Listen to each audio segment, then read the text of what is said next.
So I'm making stock from the chicken bones from chicken legs. So I have boned out the chicken legs and we are left with the bones. This is the bone from the leg. You can just throw that into the stock pot as is, however there is goodness inside the bones and we want to release as much jelly from that joint as possible as well. So we're going to chop it into three. Do it down so it's flat on the board, that way it's good. There's a bit of a gap underneath there, the knife fits slowly, so there's more likely that the knife's going to bounce through that. So, but if you lift it up that way, it's flat to the board and you can just chop it straight through. Then you can see there, that's where the two joints join there. So that's where we're going to cut through like that. And then same again with the bone here. We need the goodness in the bone, we want to release that. So there we go. There we go. We'll get 4 bits and we'll release as much flavour as possible. This will be the hip bones. There's no need to chop that because what's going to happen is mostly connective tissue and small bones is that. So as it cooks down, that will release all the flavour from the bones. But there's no point splitting those bones. You're just making a job for yourself. So that's fine. So we'll do it again with the other bone. Then you can just make sure. So we lift up. So that bone's flat on the board and it's not going to bounce. Careful with knives, of course. Chop through. That's your first bit of bone. You can see as you move it back and forward, you can see that's where it's joined there. So we'll chop that. So straightforward chicken stock. We have got bones, chicken bones in the pan, no vegetables. We'll talk about that in a little minute, in a little while. So just the bones from the chicken legs. So we've got the hip bones and we've got all the leg bones and we've got some bits of sinew in there as well because the sinew is made up of mostly jelly and connective tissue, so that's going to add nutrients and jelly to the stock. Bones in the pan, cover with cold water, always cold water. What you do if you add hot water and then bring it up to the boil, it tends to make the stock quite cloudy. So always cold water, bring it up to the boil. And if you need to add more water to a stock, you need to add cold water to it. And that will also, what that will do is that will throw up some of the impurities to the top of the pan, and then you can skim the impurities off. Right, so I'll make this as easy as possible. Normally what you do is you cover the bones in water, bring it up to the boil, then throw that water away, wash off the bones and then start again. It's a bit of a faff is that, and I'm not going to do it because I can't be bothered. And we're going to skim off most of the impurities anyway.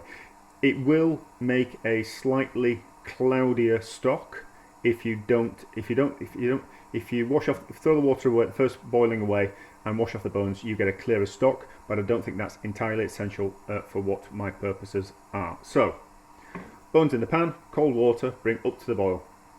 And then what we're going to do, once it comes up to the boil, then we do a slow simmer. Keep plenty of water in the pan, all the fats and impurities are going to come through to the top, up to the top of the pan. We're going to skim those off as we go along. So up to the boil and then a slow simmer. What you have to do is you have to keep an eye on it because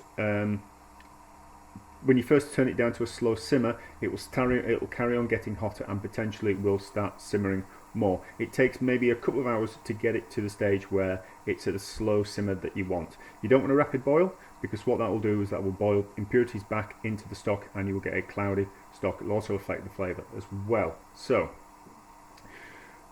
lots of different recipes for stock. I don't add vegetables to when I'm making a meat stock because what happens is you lose. Osmosis is probably the right kind of word. No, it's not the right word. So imagine that you put a carrot in there and some vegetables. What the carrot and vegetables do is they're going to leach out their flavour into the stock, so you're going to get a little bit of flavour, but what those carrots are also going to do is they're going to suck in some of the meat flavours from the bones. So by the time the stock's finished and you take out the carrot and the onion, it's going to taste really nice because it's going to suck up some of that flavour from the stock. That's not what you want. So in my mind, it's a bit of a waste to put vegetables into a stock.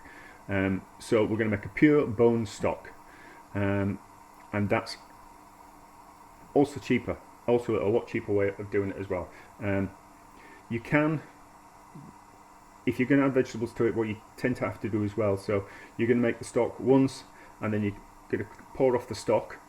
and then you're going to fill up the stock pan again with fresh water, and then re-boil that again, and then that will take out that flavour from the vegetables and make a second stock. That's also a bit of a faff, because then you have to start reducing things, and it's just all a load of work. So pure bone stock. Most recipes will say that a stock needs to be cooked for a chicken stock needs to be cooked for 4 hours.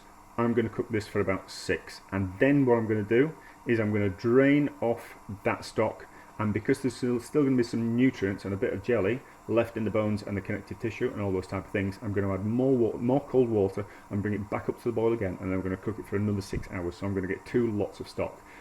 There's not that much flavour in the second lot of stock that you get off it. I'm not bothered because of what I'm going to use it for. So if you get a decent stock with the first boiling, I'm going to take a second boiling of the stock. People are going to will tell you that a stock will stew in flavour. I'm not particularly bothered about that, because what I'm going to use the stock for. So, and it's just a way of getting 2 lots of stock from 1 lot of bones, because the water in there is only going to soak up so much flavour and so much gelatin and so much nutrients before it becomes saturated. So, and there's still going to be nutrients and gelatin and flavour left in those bones. So by a second boiling, we're going to get that second stock, if that makes sense. That's the only way I was thinking about it, and that's the only way I can kind of describe it for the best. I think that's it. I don't think there's anything more. Yeah, so this can come up to the boil. It doesn't have to come up like a fast boil. It can come up relatively quickly, but not too fast, because you don't want it boiling and bubbling over. And then we'll come back. We'll skim off the first lot of scum that's come to the top. There'll be some fat and there'll be some impurities. We'll skim that off. We'll save that, because we're gonna render some chicken fat, so we can add the fat that comes to the stock from the pelvic bones and all that kind of stuff. We can use that for frying and things like that. So that's another thing that we're not going to waste. And I think that's it. Yeah. So it's come up to the boil, and then we'll come back when it's simmering, and I've skimmed it off. I'll show you how to skim, and then I'll show you what kind of simmer it needs to be. It needs to be really low and slow. But once you've got it at the right kind of simmer, then you can disappear off out for the day. You can disappear off out for 4 hours, leave the stock and back of the stove. It's not going to boil dry. As long as there's plenty of water above the bones, you're going to be fine. You need to use a lot of bones, and it needs to be a tall pan. You couldn't just have like an inch worth of bones and 2 inches worth of water on top of that, because that's going to boil away quite rapidly. So as long as you've got a big stock pot with plenty of bones and plenty of water, you can, once it's up to the right kind of simmer, you can disappear off out for 4 hours and not kind of have to worry about it. Well, I wouldn't. Some people aren't happy leaving things on the stove, but that's not a problem for me. I'm just going to throw caution to the wind and go out. Okay, that's it for the moment until we come back. So stock's coming up to the boil, so we'll whip off some of this sediment and fat that's coming to the top, and you'll see underneath that there is a stock starting to form. You really do need to skim the fat off the top, otherwise you get a really cloudy stock, which isn't a problem if it's just for you. It just looks a little bit nicer, and it's also kind of a good skill to have, being able to skim things, because you can also use it on soups and casseroles and all those types of things. So there will come a stage where all the fat and the sediment has come to the top, and you don't need to skim it anymore. It's easier if there's more water. There's more water in the pan, so you're not banging on the bones. That sounds wrong. As you're scooping around, there's only going to be so much sediment and fat that comes out of the bones. So as long as you keep up to it, eventually it will stop, and you just be left with a pure stock. But I'm not too bothered if it's a little bit cloudy. It's only for me. And even if stocks are cloudy, what you can do is you can clarify them with egg whites, but that's a bit of a faff. I might do a video on that sometime in the future. So just be patient, keep going round and round. I'm making another video at the same time, so you might just notice there's a couple of whole chicken legs in here. they are intentionally in there. It's not like I'm cheating and making a stock out of chicken legs. However, you can make a good stock, quality stock, out of the chicken wings. They're pretty cheap from the supermarket, and you can buy well, they're cheap from anywhere. You can get your hands on them, and they make quite a good stock.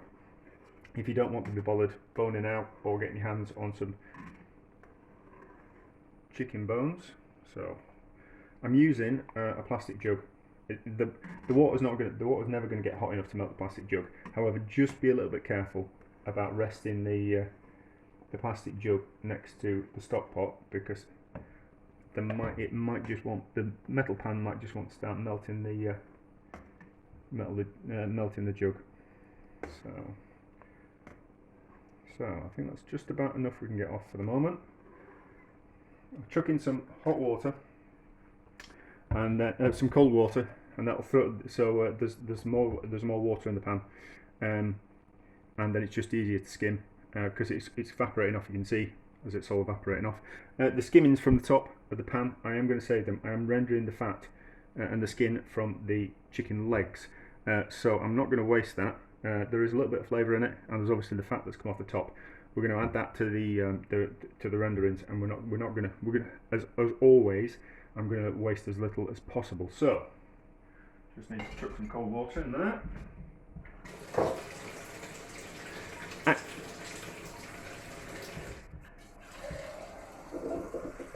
Actually, if you find things are boiling a little bit too much, you can always add a little bit of cold water, and that immediately cools things down. Obviously, don't do that. Doesn't work with a chip pan and when you're boiling oil.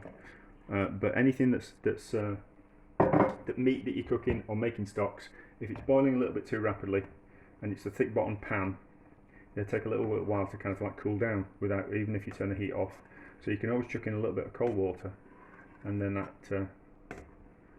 that slows the cooking process down. So that's looking pretty good. There is still fat on the top. I'm not going to faff around too much more. I'm just going to let that one got more fat come to the top before I skim it even more. So it's on a low heat now. It'll come back up to the boil, and then it'll slowly start to simmer, and I'll have to move it to one of the smaller gas jets because that middle gas jet's designed for a wok, and it'll just be too hot even on its lowest setting. So we'll move it to one of these really small gas jets, and then turn it right down, and then it'll be barely on will the gas or electric, but the pan is far too hot to touch, which is it's not moving too much. That's fine, and as long as it's really hot, it's going to extract all the flavour from the bones in the pan. There we go. That's it for now. So this is the stock, and it's slowly bubbling away. No more movement than that. Maybe a little bit less. We'll just adjust. But it doesn't want to be moving around anything more than that, because you're going to, as I said before, you're going to boil those impurities back into the stock. So it looks nice and clear. There's not too much sediment on top. I'm going out for a bit, so what I'll probably do is I'll probably just add a bit of cold water just to top it up, so it doesn't evaporate too much. But that's it. And it wants to be going like that for I would recommend 4 hours. I'm going to probably do it for a little bit longer than that. Just to get as much flavour out of the bones as possible. You do run the risk of what's classed as making the stock taste a little bit like stewed, but for what I'm going to use the stock for, that's fine. So 4 hours like that is going to be spot on. So kind of quite difficult to see, but I'll do my best. These are the comparisons of the 3 stocks that I made from the chicken legs yesterday. This is the pure stock made from the bones. As you can see, really kind of quite jellified. As you can see, no, you can't see that at all. Yeah, there you go. You can kind of see that, but nice bit of jelly, nice amount of flavour to it. This is the second boiling of the bones, watery compared to the first one. As you can see that. Not too much flavour in it, if I'm honest, perfectly honest, but as a base for something else, that's really good, and certainly better tasting and a fuller flavour than water. So it has its uses. Don't have to do it. Lots of people kind of say that you really shouldn't cook chicken for a long period of chicken bones for a long period of time because it starts turning into glue. They say that, they've never tried it. To be honest, I've never known a chef who's actually kind of said that they've actually boiled chicken bones for too long and it started to taste and go into glue. I've never known anyone say that. So they just all believe it. None of them actually tried it. So as a base for something, if you want to make another stock, that would be a really good starter for that. Or if you wanted to cook a stew and you didn't want to use best quality chicken stock, that would be a good alternative. Then we've talked about this in another video. This is the stock from the rendering the chicken fat. It's just as jellified as the first chicken, as the first proper chicken stock. As you can see, a bit of a wobble to it. So nice bit of jelly, nice bit of flavour to it. Yeah, so that's the best flavour. That's the second. That's the third. Yeah, I kind of think that's it. Everything I do is a bit of a faff, but I think good quality raw ingredients when you're cooking are a bit of a faff, and I've never known really good quality cooking without the work put into it. It's dead easy to buy good quality ingredients and then kind of arrange them on the plate, but to actually take something from scratch, it is a bit of a faff. But anyway, so that is an experiment into stock, and we'll see. And I think that's it. I'm sure that's it. I can't think of anything else. But anyway, who knows?